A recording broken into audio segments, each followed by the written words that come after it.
One of the things I wanted to ask you, two things. One, 91 books, thousands of hours. I imagine it's thousands of hours of training that is recorded, documented, packaged, and available to the world that you've put into to courses. I've consumed hundreds of hours of your content in terms of audio, so I know you have so much of it. If you had to say, I call them dominoes, at the end of what's in it for them, every chapter ends with the first domino, and you have been a first domino for countless people where they read one of your books, change the trajectory of their life. They heard you say a concept or teach them something, be it the psychology achievement. I can't tell you how many people have told me over the years that's their all-time favorite audio program. Out of all the things you taught, what do you think are the most important dominoes? Maybe you could just pick two or three.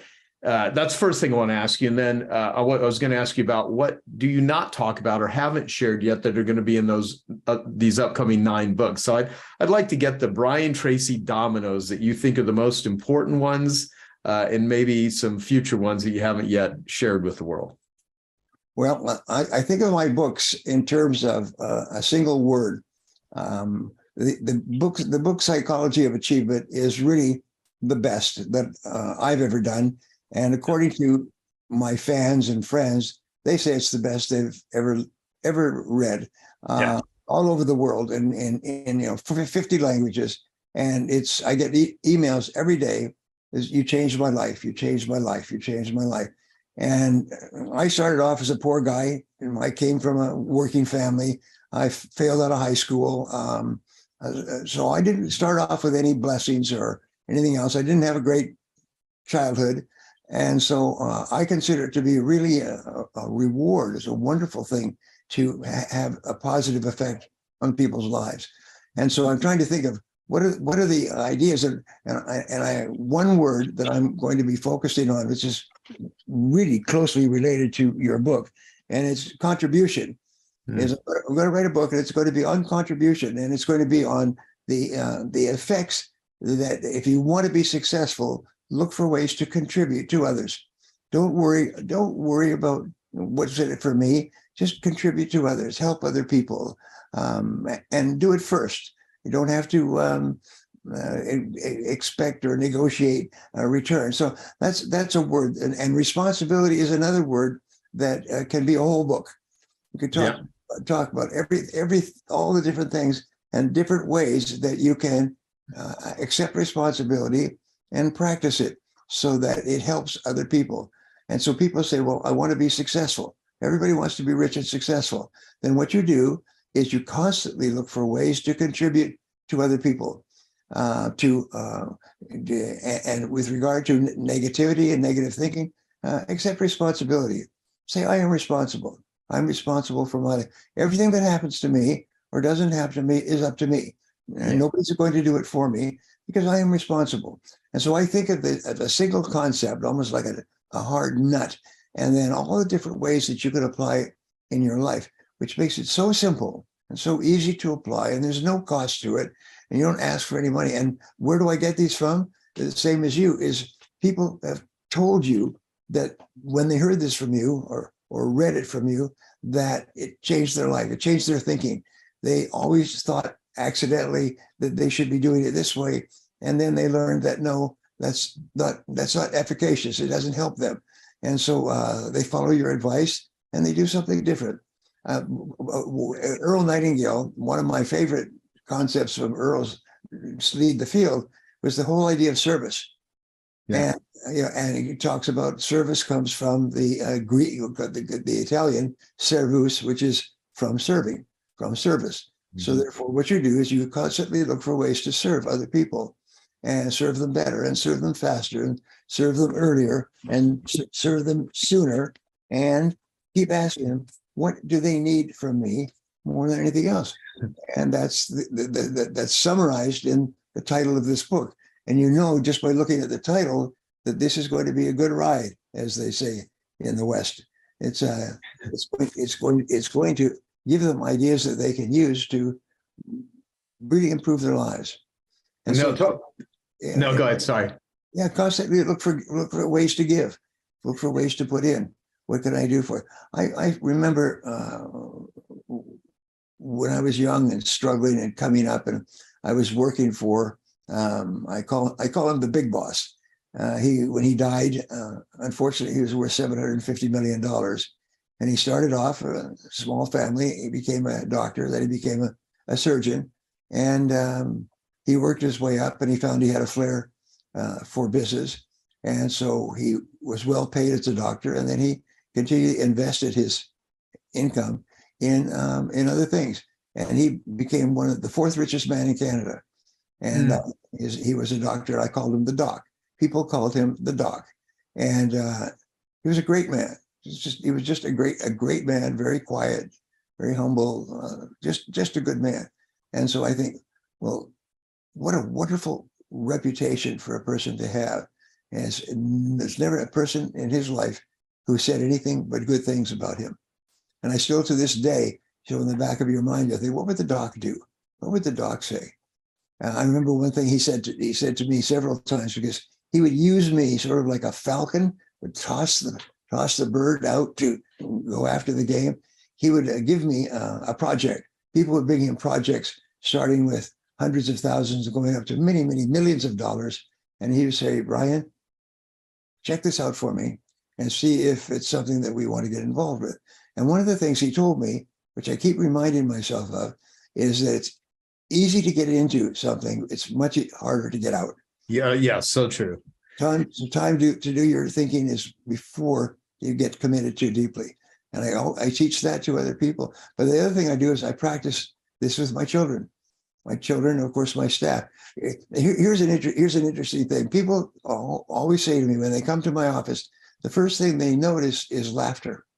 When my company reached its peak, we had about 35 people. And then, of course, we had COVID and a whole bunch of other things, and we cut back. But people came to our office and they would hear laughter. People laugh together. If we would hire somebody, we'd only hire somebody that we liked. And we'd only hire people that everybody else liked. And if they didn't laugh, if they didn't contribute to a really positive environment, then we just let them go. Not angry, no anything else, but just a happy environment. And we're one of the most productive and most profitable businesses of our kind. I developed millions and millions of dollars worth of real estate, not only my own, but the real estate of my clients and my bosses. And so I worked with a lot of people, and they're all happy. That was a good thing. And they look back at those times as one of the best jobs they ever had. And they said that to me, one of the best jobs I ever had was working for you, because everybody's happy. And that's a good thing to aim at. No, that's really important. I mean, I write about this in my book, where you can often look at couples and you can engage the value of most relationships by how often they laugh together. And yes. If there is no, because life can be difficult. Life is not always kumbaya. Life can be very, very difficult. And laughter brings, so for instance, the first chapter of my book, What's in It for Them, is be a pain detective. And what I have learned, and a lot of this comes from my own journey in recovery, right, is that one of the best ways to bond with someone is to identify where they have pain and struggle and suffering in their life and remove it, eliminate it, or at least bring some relief to it. And when someone's dying, or they've got a terminal illness, or they're really in the depth of addiction or depression, oftentimes the best thing you can do is just be a companion to them. You may not be able to fix the situation. You may not be able to dispense advice, but you can at least be there with them. And you can, and that is soothing, and that is comforting in and of itself, even in the midst of enormous difficulty and suffering. And so my whole thing is be a pain detective. And part of that is you can connect with people on pain. And what is a business anyway? A business is solving problems for a profit. And if you can identify the problems that exist, or bring some sense of relief to that, then you're doing really good in the world. Now, there are ways to make money by exasperating the pain. And some companies, unfortunately, do that. But I would not, those are not the companies that I honor and admire. I admire people that are actually in the transformation business, not the transaction business. And so this whole, everything that you're saying, I think is critically important, especially for young people. And I think as we get older, I mean, how old are you right now? 78. 78. Okay. And I'll be 55 in February. And I have a godchild that is 5 years old his birthday was day before yesterday. And I recorded a video and it's funny because his father, Akara Chan, we make films together and stuff. And I know he'll store this video so his son can watch it 50 years from now, because I said, I want you to watch this video 50 years from now and you will realize how amazing life could be or how difficult it could be. But that you'll be a different human at that point in time. What are the biggest trade-offs that both of you consider maybe negative in order to do what it is you do? Because you're both, incredibly driven, what I would consider insane schedules, but at the same time, you're making massive contributions to humanity. So what are the trade-offs that you would consider like, we work our asses off, we do a lot of stuff, but this is what we had to sacrifice in order to do it? If you think of it that way. I think if you think of it as a sacrifice, then you're going to build frustration or resentment. I really don't. If you think it's a sacrifice, you shouldn't do it. I think the challenge is that most people have this illusion about life-work balance. And I think that's if you're going to accomplish anything, it's what people are laughing because it's bullshit, right? What's true is life-work integration. So I was just in 7 countries, 21 days, but who's with me is my family, who's with me is my friends, and I've done well enough to have a plane and bedrooms and all that kind of cool stuff makes it. But when I didn't, we huffed it together. And beginning days it was coach and dragging ourselves around. But I thought it was great for my kids to have schooling, but I thought an education was more valuable, and traveling the earth was a part of that. But we're in the middle of this crazy schedule, but it's not work, it's a mission. When it's work, it's that. I always ask people, I said, how would you describe what you do? And people, I say, is it work, is it career, or is it mission? And most people, of course, say it's work, and that's exactly what it is. It's heavy. If it's your career, it gives you something more. If it's your mission, it doesn't wear you out. It brings energy to you. It's fulfilling. And if you can tie your mission in with the people that you love, it's pretty cool. There's some people in this room, they're my friends. I see Dean here in the front row here, and it's like we're all on this mission, and we find time to connect and be with each other and have a blast with each other, but we're sharing about things that matter. I'm not a person to go to a party and go in the corner and chit chat. It's like, you want to talk about something deep? Let's rock. You don't? let me go home and be with my family. Or, let me go do something fun, some of that nature. But in the middle of all that craziness, we were stuck for 2 days, so we went ice racing. A group of my friends and I were with me, and some of them are my security guards, some of them my co-workers, some are partners I have in business. But we went 70 kilometers below the equator and the Arctic, and went 200 miles an hour and Lamborghinis. I was doing it like this. I love that you said you're stuck and you did this versus like going to a spa and getting pedicures. Yeah, going through that shit. So I was able to squeeze in a Porsche, and if you can imagine 200 kilometers an hour on pure ice on a lake that's frozen, as fast as you can drive. And the beautiful thing about it is most people have fears, and I've learned to make sure I give myself enough fear to stay intelligent. But here you didn't have to have it, because when you wrecked, you just went straight into the snow. It was just incredible. But we do crazy things together. We have a blast together. We laugh, we cry, we see the impact. And to me, there is no dividing line. And for my kids, like all the work we do feeding people, my youngest son, Jarek, when he was 5 or maybe 6, probably 5, we would go, and even in the early days, I was feeding families, and I'd take all my friends, and we'd build these baskets up, make them great, and we'd fed all the families. We had some food left, some baskets left, so we went to this place in Oceanside, this park, and there was a man lying on the ground in the toilet area, covered with a bunch of pieces of rags. And so, I gave it to my son, and I said, come on, he could barely hold the thing, it was so big. I said, what can I help you? Give this to this man. He goes, and he set it down next to the man. All of a sudden, the man jumped up and grabbed my son's hand. And I jumped, my son jumped, and then he just did this. And he put it down. My son is 31 years old now, 32 years old now. He's just gotten married. He was working on kids.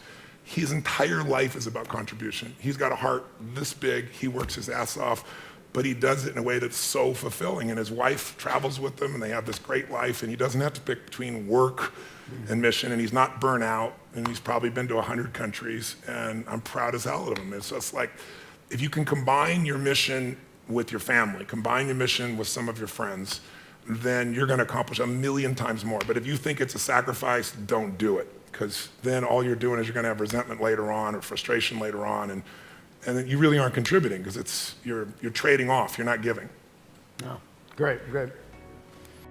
Hey, I hope you're enjoying this video, and I want to let you know that I have a new book that's come out, and if you'd like to get it absolutely free, there's a link below in the description, or you can wait till the end of this video, or you can simply go to joesfreebook.com and you can get a copy there.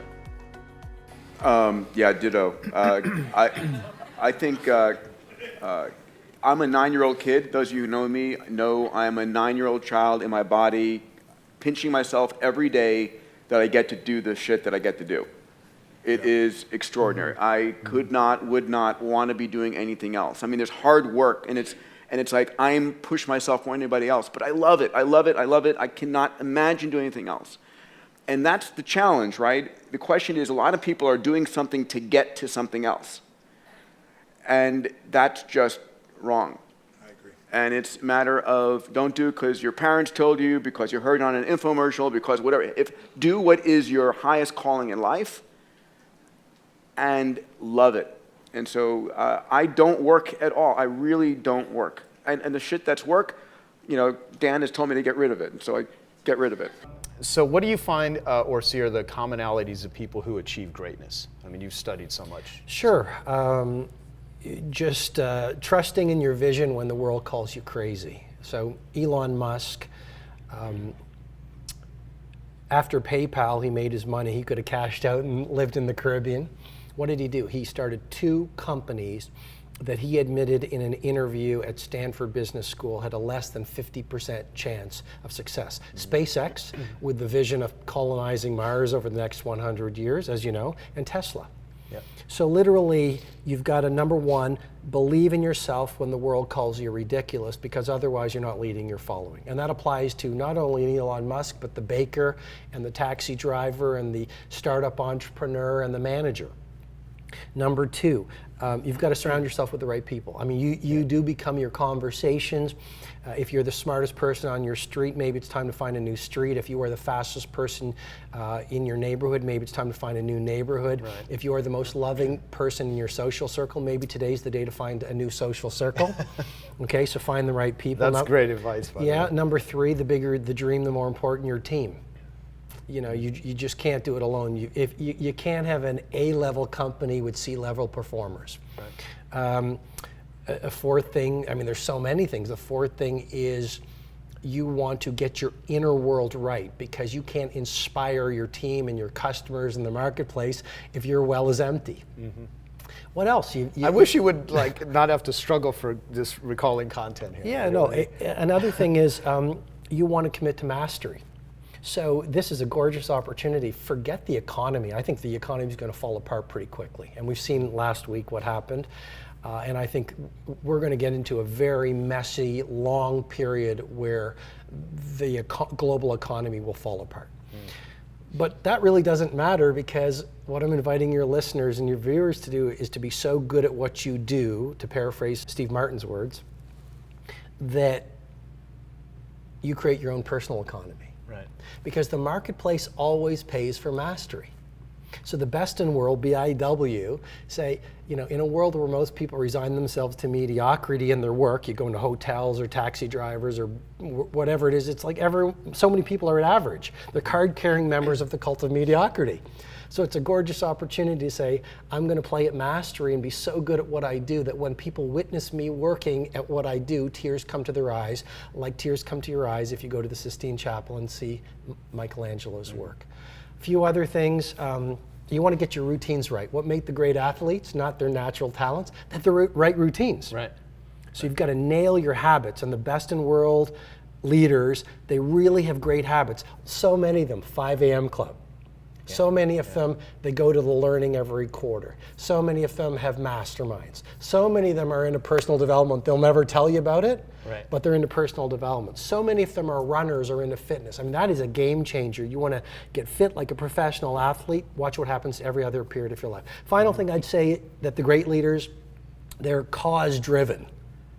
If your source of motivation and engagement is money, you're never going to sustain the ups and the downs, the pain and the failure that you need to get to world class.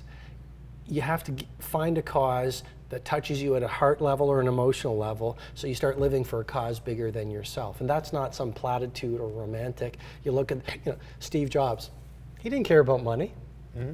Even when he had money, all he had in his mansion or his house was a futon and a beautifully designed lamp. He wanted to bring beautiful products into the world that made people's lives better. Yeah, no, there's so much insight there. It's a couple things I want to mention of what you said. I've had 2 meetings at SpaceX with Elon Musk that Peter Diamandis put together, and the first one, a friend of mine asked him, how did you do what you did? Because he had literally was borrowing rent from his friends. He had spent all the money he made from eBay trying to make SpaceX work, and he goes, I just have a really high tolerance for pain. He goes, it didn't even matter. I was just going to make it work, or it just wasn't going to work. And it was a really but the way he said it was so powerful. And then you talked about the Steve Martin quote, from the Charlie Rose interview in 2007. He asked him, how do you become such a great comedian? He said, be so good they can't ignore you. Right. And then Cal Newport wrote this book called, Be So Good They Can't Ignore. What was the name of his book? It's one on Pat. But anyway, I think that's the title. Right. So good they can't ignore you. It was about passion, and it was about how passion is overrated, and develop a skill that's rare and valuable.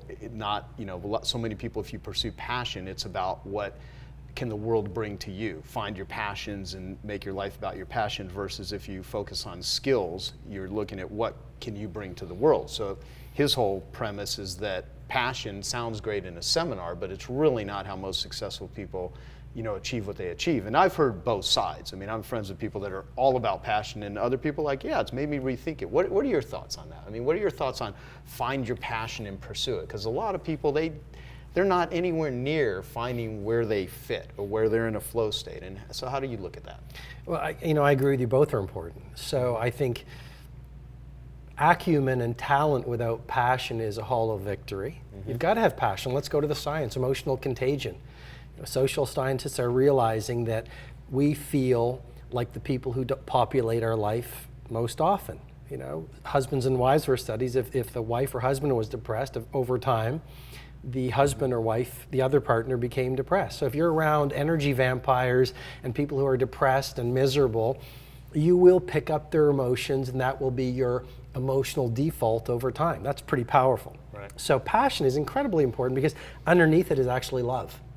And people don't talk about love, but if you don't love what you do, if you don't love your vision, if you don't love your craft, you're not going to run through walls to be BIW. Michelangelo, Da Vinci, Beckham, Buffett, Jobs, Mother Teresa, the baker or the barista with the sparkle in their eyes at your favorite coffee shop when everyone else is complaining, who still, even though their heart might be breaking, looks at you and smiles and thanks you and brings their A game, is showing love. Having said that, a loving person who's like a D-level player is never going to reach iconic. Right. And that's what I mentioned, the opportunity of mastery. I mean, how many people do you know? Well, you know a lot of A players, but just walk out in the world or across the world, and very few people are on a path to mastery. You don't have to be there, and that just goes to belief, because fundamentally your daily behavior reveals your deepest beliefs. And the sad thing is, most people on the planet today have been sold a series of lies that the icons are cut from a different cloth. And because of that self-identity, their daily behavior matches their self-identity, and they're not doing the work required to be masterful in their professional lives and their personal lives, because they say, what would be the point? Right. Which is really sad, because could you imagine if we got this interview out to kids in the world? People would start to go, oh, genius is less about genetics, it's more about the things I do. What do I do? Let me start doing them. That's great. Well, how do you think about goal setting, and what's the best way for someone to not only set goals maybe the right way, but achieve them in the most fulfilling way possible? Sure. So vague goals lead to vague results. Ask most people, right? No judgment, but what's your quarterly goal or your annual goal? I don't know. So you want to bring great precision to your goals. I call it the big 5. Ask yourself at the beginning of every year, what are the 5 things that need to happen for this to be the greatest year in the history of my life? And then look at that every single day, and then move it forward every single week. I also have something called the daily 5. which is, a great life is less about doing one brave act on a beautiful Sunday afternoon. It's more about what you do every single day. Right. Your days are your life in miniature. Take care of each day and a great life will take care of itself. So if you were to achieve 5 little wins every single day at the end of 30 days, that's 150 little wins. At the end of 1 year, it's 1,850 little wins. So the Daily 5 is another tool to help you do that. Good morning, everybody. It is truly a pleasure to be here with family, and I really view all of you as family, a family of individuals taking action in the world, right? One of the things that I realize is we don't have enough people taking action in the world. And I think that difference between someone who says, I'm going to sit back and let it go by, and someone who says, no, I don't like the way it is huge.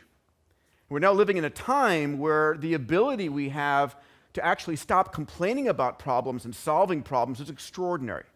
I think about the fact that hundreds of thousands of years ago, if you wanted to solve a problem on a global scale or on a national scale, you had to be the king or queen of a country to have an impact. Hundreds of years ago, you'd have to be the head of state or a robber baron or an industrialist to have an impact. Today, all of us can have an impact. The difference between having an impact and not having an impact is a decision. It's not resources, it's not money, it's all there, it's a decision. So I want to talk a little bit about mindset today, about thinking, about how we think.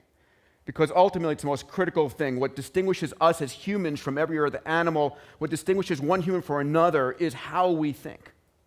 And I want to encourage you to think in what I call a bold and abundant mindset.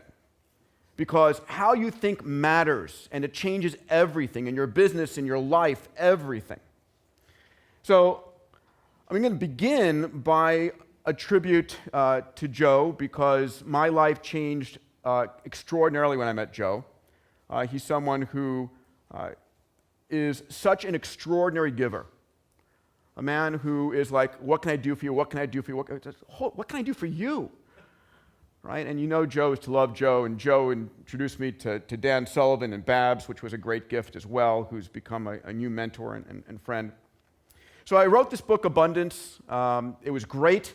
We hit number 1 on New York Times, on Amazon, number 2 in New York Times, got close. Folks like Mike Klein jumped in, and the whole superhero community here in 25K, where I'm a proud member, really helped drive this on the New York Times list for 9 weeks, and I'm so grateful for that. And again, the thing that I realize is that most of humanity is so mired in the muck that comes to them over the television and the newspaper and the radio, what I call the crisis news network. Right? Every time I walk by CNN in my office, it's some calamity on the planet going on that is fed to you in high definition over and over again. And if you listen to the news and you read the newspapers and you watch television, their mission in life is to capture your attention. And every murder, every problem on the planet is fed to you over and over again in high definition. I mean, how can you possibly have a positive mindset watching the news? And I think if you know my work, the realization is that it's not the way the world really is. In fact, the world has gone under tremendous transformation over the last 100 years, driven by technology, which is itself exploding onto the scene. And we'll talk about that a little bit. So, Abundance was a book about where we're going to be in 20 or 30 years. I'm very proud, it was such a success, again, with the help of this incredible community, that my publisher, Simon & Schuster, quadrupled the advance and said, let's do the next one. And Bold, I don't have a cover yet, but Bold is about how to get there. Bold is what I'm going to be speaking about here. It's been co-authored with my good buddy Stephen Kotler, but it's the how-to manual. How do we create a world of abundance? Because the realization is that the world's biggest problems are the world's biggest business opportunities, right? The best way to become a billionaire is help 1 billion people. Just think about that. And my goal here is to have you think big. Help you think boldly. So to get us in the right mindset, let me share some data. Re-releasing Abundance in September. You can see this is the paperback edition, but there's that starburst with new evidence of abundance. And I have an amazing team from my Abundance 360 community. And in fact, actually, if I just, guys, raise your hand in the back here, and Marissa over here. And they did a bunch of research of what's the data showing us. And I want to just give you some of the data. So let's talk about where we're going in abundance. So the first is increase in freedom and happiness. So this is, in fact, the look at slavery and indenturedness over the world from 1750, or 3/4 of the world was indentured or in slavitude, if you would, down to under 10% today. This is annual hours worked per person. So even as the rate of our status of living has increased massively, the number of hours that we've had to work for that standard of living have plummeted. And of course, on this graph, you can see that France is where you work the least. This is percentage of degrees awarded to women has been skyrocketing. And I love this graph. It is a correlation, a direct correlation between happiness and access to technology. And guess what's happening in terms of access to technology? It's exploding around the world. If you look at reduction of violence and increase in safety, I mean, CNN would have you believe that there's constantly a world under siege, that your life is about to end. But the fact of the matter is, and this comes from the work of Steven Pinker, we're living during the most peaceful time ever in human history. Your chance of dying a violent death are 1/500th of what they used to be. So you can see just the radical fall off in war around the world. Yes, World War II and World War II are peaks here. But at the same time, look at what's been happening over the last 20 years in terms of regional and local wars. If you look at safety, automobile and airline, just plummeting in terms of fatality rates. Increasing health, I love this. Maternal mortality for the mothers in the room here. It used to be a risky business to have a baby. Today, it's dropped off to near zero. At the same time, infant mortality. Imagine having your children die. Today, the ability to guarantee that your children can get through childbirth and live to age 5 or older. And on the flip side, the extended healthy human lifespan. We more than doubled the human lifespan in the last 100 years. And I'll be talking about how we double it again very shortly. On the energy front, electrification and the cost of energy has dropped and plummeted. Solar costs are plummeting at the same time that the production of solar is going through the roof. I was having drinks with Elon talking about from Solar Cities what the prediction is: 50% solar in the US within the next 15 to 20 years. And the rest of the sunnier parts of the world catching up very quickly thereafter. Reducing poverty, and I love this. This is the cover of The Economist magazine, that we really are heading towards the end of poverty on this planet, at least extreme poverty. Finally, what's making this all possible is technology. And look at these numbers. This is bandwidth costs for a gigabit, $1,200 down to $23 over the last 15 years. This is the cost per a million transistors. Used to be $222 down to 6 cents. This is the cost of storage for a gigabyte, $600 down to 3 cents. This is happening right now, and if you want to know why your businesses are exploding and what's going on, the reach you have around the world, here's the data. This is what's happening. And then finally, I love this one, which all of us are the beneficiaries of. In 2000, if you wanted to start a tech startup, the average startup cost was $5 million. Today, it's $5,000. 1,000 times cheaper. Talk about an explosion of entrepreneurship. So, what's going on the scene here is that we remain unchanged as humans. We haven't had a software upgrade in 50,000 years. We're the red line here, that linear and local thinker that evolved on the savannas of Africa. That yellow line, that exponential growth, and exponential is simple doubling, right? 1, 2, 4, 8, 16, 32. That's exploding on the scene is the technology that we are creating and using. And the difference between those is either disruptive stress or disruptive opportunity, depending on your point of view. If you're the CEO of a Fortune 500 company and one of you guys come up with a disruptive innovation, it's disruptive stress. If you're the kid in the garage who comes up with the innovation, it's disruptive opportunity. And what we're going to be seeing over this next decade, and we're living at the knee of the curve. This is like the most important time and exciting time ever to be alive. Science fiction is becoming science reality every single day. Is that in the next 10 years, 40% of today's Fortune 500 companies are going to be gone, put out of business by companies we haven't heard of yet. At the same time, to echo that, this was from Richard Foster at Yale. If you started a company in the 1920s, you had a 67-year run rate that you could milk the company before you were disrupted. Today, the average is 15 years. The rate of disruption is increasing at an extraordinary pace. You know, I love this, and it's happening every day, and we report on it. You know, we go from I've got an idea to I run a billion-dollar company in record time. Right? Literally, we're seeing billion-dollar startups in 18 months. And here's just, you know, a short list of some of them that we read about, play with, know about. And it's possible, right? You can go from I've got this great idea and scale to a billion-dollar valuation in a year's time, 2 years' time. It's not easy. Maybe you have to be lucky, but it is now possible like never before. All of that's being driven by computational power. All of this exponential change I speak about is being driven by the fact that computers are getting faster and faster and faster, that 9 years from now, the average $1,000 computer that you go out and buy is going to have the computational power of the human mind. And then 25 years later, it's got the computational power of the entire human race. And what's happening that's so extraordinary is we're living into this world of convergence. This is where I spend my life.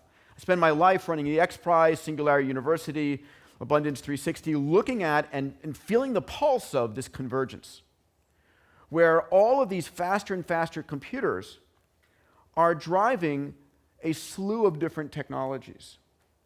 What do I mean by that? I mean pervasive networks, connected everywhere, ubiquitous sensors, a trillion sensor economy, where you're going to be able to know anything you want, anytime you want, anything you want can be measured. Artificial intelligence, which is going to rock our world like you've never imagined. Robotics, 3D printing, synthetic biology, and medicine. And so faster computers is sort of the growth medium that all of this stuff is happening in. And all of this stuff is technology that if you're not using it yet, you will be. Guarantee. You will be touching and using all of these technologies within the next 5 years. Do you remember the first time that you guys remember seeing email or hearing about email or a web page? It was like this foreign thing. I remember, you know, the first like, what's this AOL thing I keep hearing about, or this web page thing I keep hearing about? And now, you know, it's second nature. We're using it all the time. You're going to feel that way about these technologies soon enough. And you have to be able to have the impact scale that you want on this planet. And part of my mission, part of my ethos is helping people understand how to use this, how to gain access to it, and how to use it to try and solve bigger and bigger problems, creating wealth, but also creating a world of abundance in the process, because those two are so correlated. So I want to give you just a fall back a little bit on some of the lessons here to give you an understanding. So what's driving all of this convergence and this explosion of technology is what is called Moore's Law. You may have heard of it. This is the guy it's named after, Gordon Moore, who's one of the founders of Intel.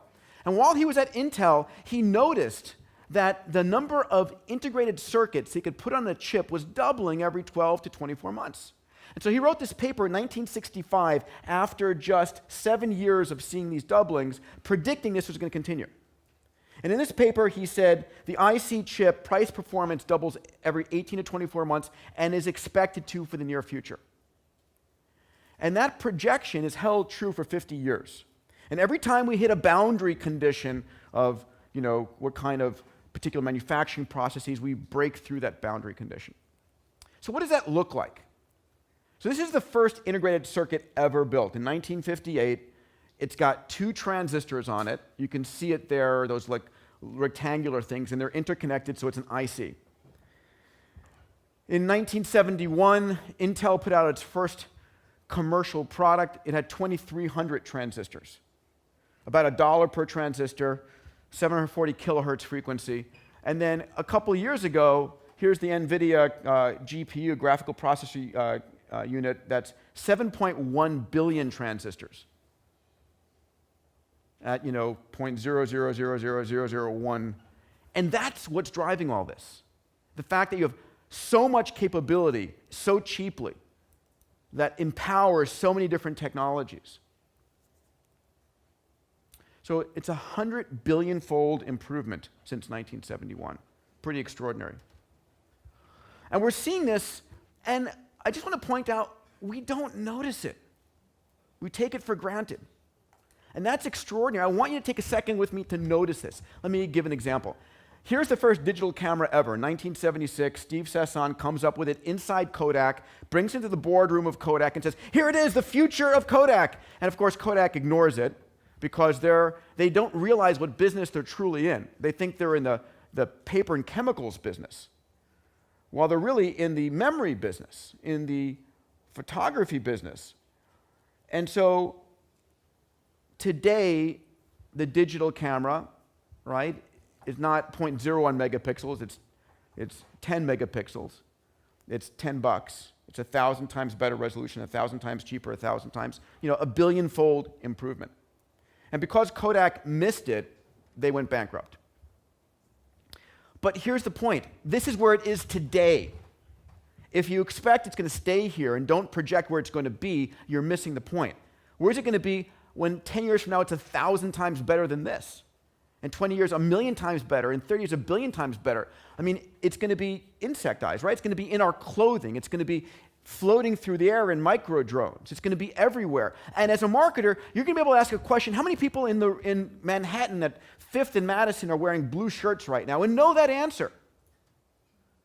I mean, the notion that you're going to be able to know anything you want, anytime you want, is what's happening with this global sensor explosion. And so I think about the fact that this is where it is today, and you have to stretch your imaginations to imagine where is it going to be a decade from now. And build your businesses with a projection. I remember meeting the founders of Siri, who said, when we got together to found Siri, the technology didn't exist for it. We had to project where it was going to be 3 years from now in terms of bandwidth, computational power, and build for that. So as the first learning here is as you are building your businesses, you need to project where's technology going to be as a facilitator for you 2, 3, 4, 5 years from now. Because if you deliver a product based on what it's today, you're out of business or you missed the boat. Right? Does that make sense? It's skating to the puck, and I'm not a good sports analogy guy, but I think that's correct. This is the first inertial measurement unit that took us to the moon. 50 pounds, millions of dollars. Here it is today, under $1, a chip on your phone. This is what makes drones possible. Where's it going to be in the future? It's going to be, molecular in size. It's going to be in the clothing. It's going to be in every device. It's going to have accelerations and velocity and state vectors information. So when you pick up your fork, it's going to tell you how fast you're eating your food. This is the first GPS unit, $120,000, 53 pounds. Imagine this on the dashboard of your SUV. Here it is today, right? You can barely pick it up because it's too small, $5. So where's this going to be? So just think about the technologies you have today and project them forward, because what we think about in science fiction is in fact happening. And again, this is where it is today. It doesn't stop here. It isn't like we're not like, we've achieved it, we've arrived. No, it continues 1 billion-fold better than that. So when I think about this, Dan encouraged me. I'm just, again, so grateful to Dan Sullivan and Strategic Coach for all of his support and mentorship. As I teach this, I teach about the 6 Ds of where exponential technology is going. And this is a framework for you to think about your business and technology. The first is that anything that becomes digitized becomes digital, and everything's becoming digitized. Manufacturing, health, obviously everything that we do in this room here. It enters a period of deceptive growth because in the beginning of exponential growth, 0.01 megapixel cameras, 0.02, 0.04, 0.0, it's a slow growth phase. And it becomes disruptive. Then it drives 3 things that's rocking our world right now. Dematerialization, demonetization, and democratization. Dematerialization means that today, all of these things, these to be physical objects, have dematerialized into your phone. So I ask CEOs all the time, which of your products or services are going to dematerialize? Because once they do, they demonetize, right? Uber's demonetized the taxi fleets. Skype, long distance, Amazon, the bookstores, Google Research, Airbnb, hotel chains, Craigslist has decimated the newspapers. It's taken the money out of these, put them back in the consumer pockets. So you have to be clear, are you demonetizing an industry or are you being demonetized? Because I would posit to you that everything can be demonetized and dematerialized in one form or another. And then when that happens, it democratizes, right? 1 billion handsets in Africa by 2016. You can come up with a concept and have 1 billion users in Africa. I mean, you had to have been Coca-Cola with arms and legs in every country around the world to have that kind of a reach. Today, you're a kid in a dorm room. That's the exciting world we're living in. So, 4 critical insights. The first is that the only constant is change, and the rate of change is increasing. Are you with me there? And you can't relax, or you can't sit back. You can. I mean, it's up to you. We're living in a world where, abundance is coming, but if you want to keep on top of it. The second is you either disrupt your own company or someone else will. Standing still equals death. And this is what scares the shit out of Fortune 500 CEOs. And they pay me to scare them. But this is what should be exciting to you, because when you see a great profit margin in a large company, your opportunity is to go and figure out, how do I disrupt them? Because they cannot move as fast as you can. Third insight is your competition, and this is mostly to large corporations, is no longer the multinational overseas. It's the guy or gal in the garage. And the interesting thing is that it's not the 1 or 2 guys or gals in the garage. It's millions of them in Mumbai, in Singapore, in San Jose. The number of entrepreneurs is exploding into the world. And then finally, your mindset matters a lot. So the question is, what's yours? You're a pretty interesting guy. You've written 5 New York Times bestsellers. Your newest one, which will be, at the time we're doing this interview, this is your brand new book called Grow a Pair. How to Stop Being a Victim and Take Back Your Life, Your Business, and Your Sanity. But you're known, we're going to talk a lot about the content here, and I'm, at the time that we're doing this, I'm only halfway through the book, but I think it's really awesome. And I love your books, I love your videos online. You've been on TV, you are a contrarian, you say it like it is. I tend to agree with almost everything that you say. You've got big cojones. You'll describe that this is not just a male thing, this is a male and female thing. But what do you really do? I mean, what's your deal? You've written all these books, like your first one is Shut Up, Stop Whining, and Get a Life, and we'll talk about other stuff. But who is Larry Winget? I wake up every single morning figuring out how many people I can piss off. By taking... do you get joy out of this, or just... I do. It delights me like none other. No, I think that people should be challenged. And if I have a role on this planet, it would be to challenge people's thinking. So I say things that will piss them off, make them think, make them look at what they believe, make them look at all the crap that they're hearing out there from all the motivational bozos and all those happy smiley face people, and say, is that really right? And the way you know whether it's right or not is whether it works or not. And if it's working for you, good, believe it. Go with it. But if it's not, stop believing it and start believing something new. And so I try to challenge people into thinking. That's really my role. I do that. I speak. I've been speaking professionally for over 20 years. I've done 400 of the Fortune 500 companies. It's hard to believe that companies hire me and pay me a whole lot of money and go on stage and say, do they keep having you come back? Or yeah, they do, which also surprises me. It's not like I've been unclear the first time. I think they should have gotten it. But they bring me back and I yell at them and say, you people are idiots. Your service sucks. You need to get off your ass and work harder. The reason you're not doing well is nobody's working around here. So I go on stage and say all that stuff. And they love it. I also discover you can say about anything in the world to people as long as you make them laugh. And that is true. Anything. If you're funny, they'll get you by with it. Let you by with it. It actually, I've always loved the line, enthusiasm covers many deficiencies, but it's how you do it. It's how you approach it. So I speak, I write books, I'm on television a lot, work with lots of different television networks.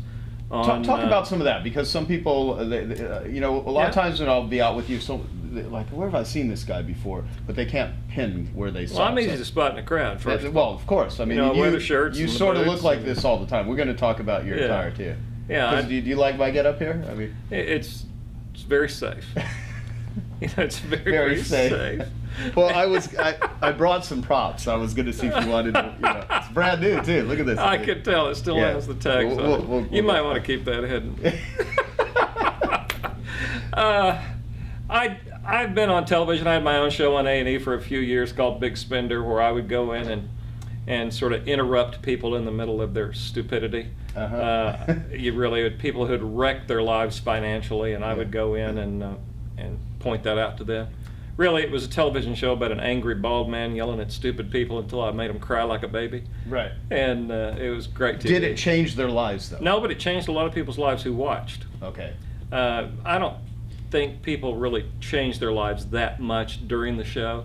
It's hard to turn somebody's life around when they're really, really in love with their lifestyle. You see, I think people change when they want to, not when you want them to. Gotcha. And so I don't really ever try to change anybody's lives. I just point out that it would be very smart for them to want to do that all on their own. If they don't want to, I don't care. Yeah. I'm one of those motivational guys that'll go on stage and say, I don't care whether you do anything or not. Your life can suck and I don't care. I'm good with it. What you do in your life has no effect on me, so I don't care what you do. And I have all my buddies in the industry say, you shouldn't tell people you don't care. I don't. It's not, I care about my life. I don't care. I don't give a damn what you do. I don't give a damn what anybody in my audience does. Not my deal. Right. Go fix your life if you want to. If you like it the way it is, you like being broke, fat, stupid, lazy, I don't care. No impact on me. So what is your primary motivation? Because you're called a motivational speaker. I don't know if you refer to yourself. No. as that, In but- fact, I license that and trademark that I'm the world's only irritational speaker. See, I don't think you can motivate somebody from where they are to a better place. I'll guarantee you I can make you so irritated with where you are, you'll do anything to go to a better place. Do you So- think that's a far better process? Much better. You see, I don't think you can paint this pretty picture. You need to go over there. It's wonderful over there. I think you can say, are you kidding me? Your life sucks. You deserve better than this. Let me prove to you what an idiot you've been. So what I do through all of my work is just try to hold a mirror up to people so they can see how dumb they've been, and then show them that they have the power to do whatever they want to do when they decide to fix it. But it's up to them, not up to me. When I get those letters that say, Larry, you changed my life, I write them back instantly and say, no, I didn't. I just reminded you that you could change your life. That's great. That's great. Well, you know, when I was, you know, we all have our own stories, however we want to convey them. And in the business world, when I went into what I do now, which is, you know, marketing and teaching people marketing, I read so many books. I mean, you know, Think and Grow Rich, all the old ones and the new ones, and I've read over 1,000 books, most of them business related, and a lot of self-help, a lot of personal development. And I've always had a love-hate relationship with it, because early on I learned that, you know, the best positive attitude in the world is no better than the worst attitude in the world in relation to making money. It wasn't until I actually had a system on knowing how to take a skill and persuade people to give me money and do business with me that how I felt about things had nothing to do with it. Now, having a good attitude, of course, you're going to approach things differently. But the fact is, you know, I mean, you can run around and think positive thoughts all day long, or you can get motivation. But if you don't direct it into something that's going to produce a result, it's usually just completely ineffective. I'm not a big believer in a positive attitude. Well, I'm not either. I'm a much bigger believer in having a negative attitude. Mm-hmm. I think you have to get negative about your life before you're willing to take positive action in your life. Right. And so what I like for people to do is to get really negative. When I was shooting the television show, if I couldn't make people cry, tie some emotion to their stupidity, then I knew I hadn't done my job. I want people to cry. I want them to go to the mirror, look themselves in the eye, and look up to the heavens and cry like Jimmy Swaggart. Really, I want them to. I want them to have that Jimmy Swaggart moment where tears run down their face and they say, oh God, I'm an idiot. When you do that, then you might have a shot at turning things around. But first you have to stop and assess, get negative, and then take positive action to create positive results. You don't habit your way to success. You don't think your way to success. You bust your ass and work your way to success. Yeah, okay, so what are your thoughts on the personal development, self-help industry in general? And I will say this, I'll preface this that I have taken a lot out of it. Okay, I've learned a lot from a lot of people, and as you know, I know a bazillion people in the self-help world, and half of them, well, I wouldn't say half, probably a lot more are completely and utterly full of shit. But there's a lot of people that are incredibly smart and really, really helpful. And at the same time, you know, I learned early on that if you ever invalidate the message because of the messenger, you'll never read another book or attend another seminar, because there's a lot of people out there dispensing advice that they themselves do not follow. So what's your take on it? I mean, you like it, you dislike it? I'm like you. I came from the self-help industry, and I've, like you, read a lot of books in the last 20 years. I read over 4,000 books that cover thousands of years of information, read all the time. Most of my friends come from the self-help, personal development industry. Yeah. I was truly a self-help junkie. And I think when your life is a mess and you're broke and all that sort of stuff, and you go, shit, I need help. Right. You become a junkie. And just like you said, you read everything you can get your hands on. You quickly figure out that most of it is full of shit. Yeah, because it's not working. And especially you can read all these guys' stuff, and you say, if you believed it and it worked, you'd be better off than you are. And most of them are not really very well off. Right. But my problem with the whole movement was that I think, and I talk about this a lot in Grow Up Here, is that the message got bastardized along the way. It was originally, the original intent was to empower people. That you have, you know, Zig Ziglar said you can be whatever you want to be, do whatever you want to do, have whatever you want to have, as long as you believe in yourself. That's a message of empowerment, in my opinion. If you believe you can go accomplish whatever you want based on your level of belief and confidence and so forth. We turned that whole message into a message of entitlement. And so we moved from empowerment to entitlement. That's what happened along the way. Self-help went from self to help. And so everybody sat back and say, well, help me. I deserve it. Do nice things for me. Because look, I'm special and I'm wonderful. And I believe in myself.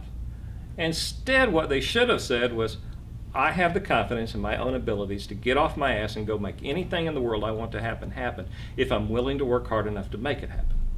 Yeah. Okay, so was your life sort of a wreck when you first started doing this? Like a lot of people that I've learned in there, you know, if you want to look at what someone's interested, what the hell do they write about? You know, and I've also learned that sometimes the best messengers of something are also people that suffer the most pain from it. So if someone's going to talk about, you know, how to raise your self-esteem, there's a good chance that this person has terrible self-esteem and has done enormous research, so much so that they want to start writing about it or making a career out of it. Some of the people that I've met that are really skilled at writing about time management, they actually suck at managing their own time. But they're really, you know, they're really aware of that condition, so they can articulate it, they can talk about it, they can write about it. So what was going on in your life that caused you to go into this stuff and start doing this? Was this kind of like Larry's version of being a convert of his own system, or what? In a way. I grew up dirt poor. And a kid made fun of me when I was 13 years old for being dirt poor in front of a bunch of little girls in the 8th grade, and it just humiliated me. And I made a decision at that very moment I was going to get rich. Didn't know what rich looked like. Had no role models for rich, didn't know what it took, but I just made a decision I was going to get rich because no one was ever going to make fun of me for being broke again. So I made that decision at that time in my life at 13. Now, the only thing I knew I ever had going for me was I could work harder than everybody else. I wasn't smarter than everybody. I wasn't better or bigger or badder or meaner or any of those things. I could just outwork you. No matter what, I could outwork you. I could come in earlier, I could stay longer, whatever it took. And that's what I did. And no matter what job I ever had, I worked harder than everybody else. And I did real well. I went to work for the phone company when I was in college, and I was a telephone operator. When I left 12 years later, I was the area sales manager for AT&T. And so I worked hard to make all that happen. And when I left at the end of, during divestiture of the Bell system, I started my own telecommunications company. Went out again, just did really well because I could outwork everybody. Built it from just me and found a part-time installer until soon we had offices all over Oklahoma and Kansas, and we're doing great. And then the Corporation Commission ruled that what I did was illegal, so I went into work one morning and a rich guy, and I went home that day and my company was gone. Wow. So I went from rich to bankrupt that quick, lost everything. And so I turned to my wife, and she worked there too because she came out of telecommunications. And I said, you need to find a job because I'm going to go be a speaker. And she said, you don't know what it takes to be a speaker. And I go, no, but I've written a lot of sales training material for the Bell system over the years. And I can sell this sales training material.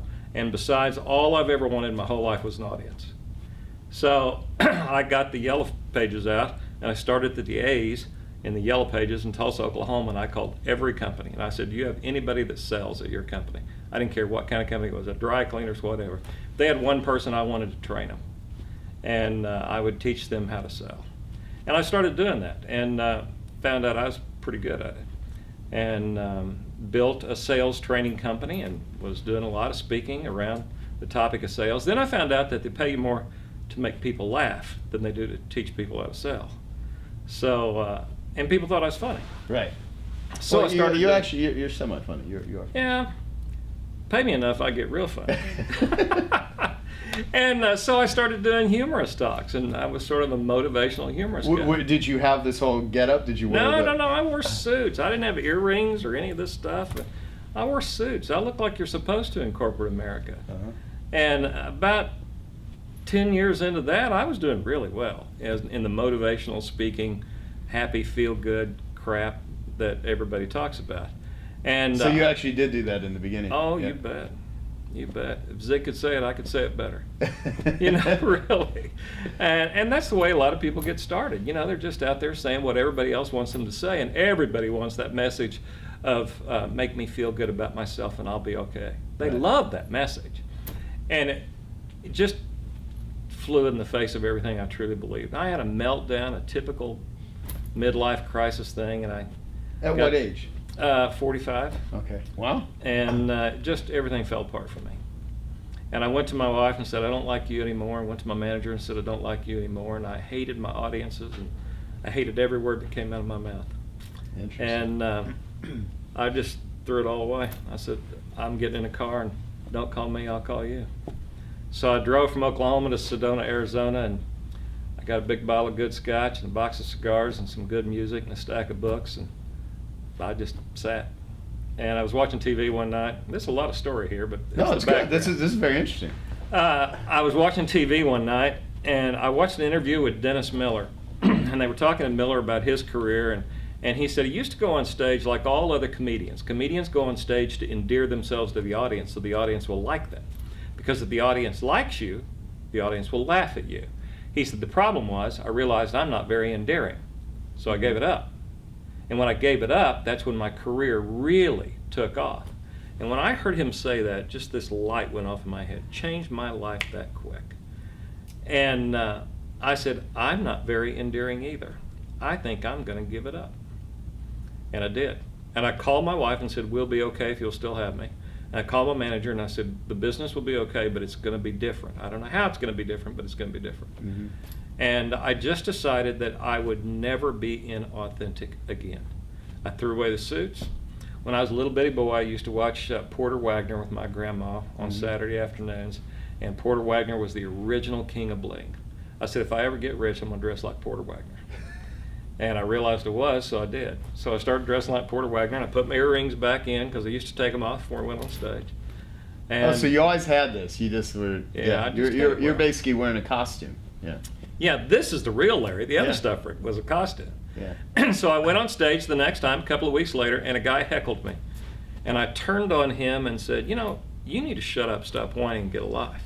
And the audience jumped to their feet at that moment, a standing ovation. I went, that is a good line. I think I will keep that shut up, stop whining, and get a life. And so I started telling that story in my speeches, and people really responded. And so I just built this whole speech and philosophy around this shut up, stop whining, get a life. Right. And I kept telling people I was going to write a book called that, but until then I had t-shirts, and I had shut up, stop whining, get a life t-shirts. Then I printed them upside down so you could just look down and read it yourself, and sold hundreds of thousands of T-shirts and did real well, and then I wrote the book. Yeah.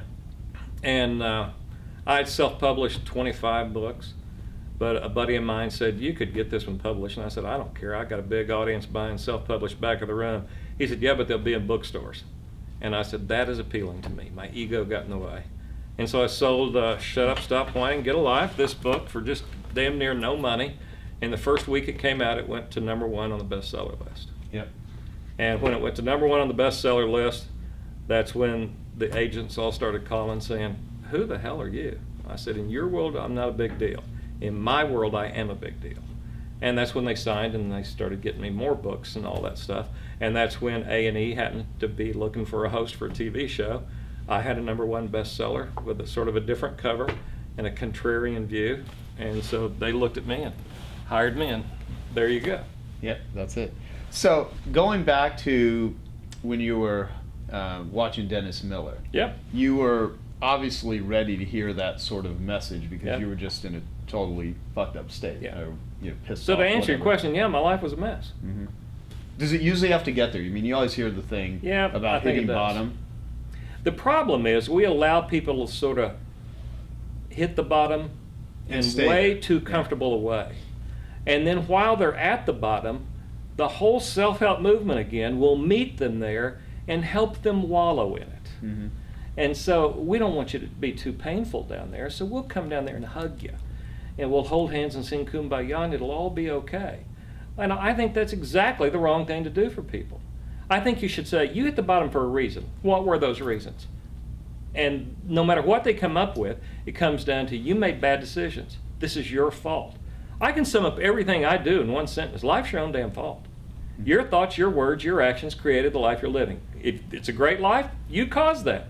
That's your fault. Yeah. And if your life sucks, it's because you suck. You made stupid decisions. Recognize them, take responsibility for them, take action to fix it.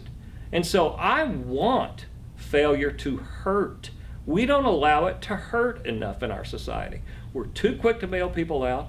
We're too quick to come to the rescue. We do it with our kids. We do it with society in general. We do it with people who buy houses they can't afford. We do it with all kinds of people who make bad decisions. We should let it be painful. Because if it hurts enough, you'll go, I don't think I want to do that again. Well, that sounds a little insensitive to some people. Absolutely. Yeah. Now, here's I want to, and some of these I'll just ask as devil advocate questions because I've read in your books and stuff, and so I sort of know how you feel about it. Who deserves a certain levels of compassion and coddling, if anyone? People who can't come to their own rescue. There are people who cannot come to their own rescue. No, I mean, I don't know if you'd ever admit it, but I actually find you to have lots of areas where I think you're incredibly caring, compassionate. I mean, elderly people, people that have injuries, people that were born with mental disabilities. Kids, I mean, all that stuff. Yeah. A friend of mine said recently while we were having dinner, he said, you don't really care anything about taking care of people. I said, no, I don't. I care about teaching people to take care of themselves. I think that's a much more, again, empowering message. I want to teach people to take care of themselves. But there are people who really can't. Yeah. More people can than think they can, but there are people who genuinely And can't. I think that's a fundamental problem, and one of the things I think you address better than anyone is that you're not giving people outs when they so that if they have the ability to make an excuse, you're just not going to tolerate it. You're not going to listen to it. You're going to call them on it. Okay, I hope you found that video awesome and useful. So if you want to get a free copy of my book, I want you to click here. And if you want to watch some more videos that'll be useful and awesome, click here. Go ahead. They're over here. Do it now. Come on. Thank you. Watch them.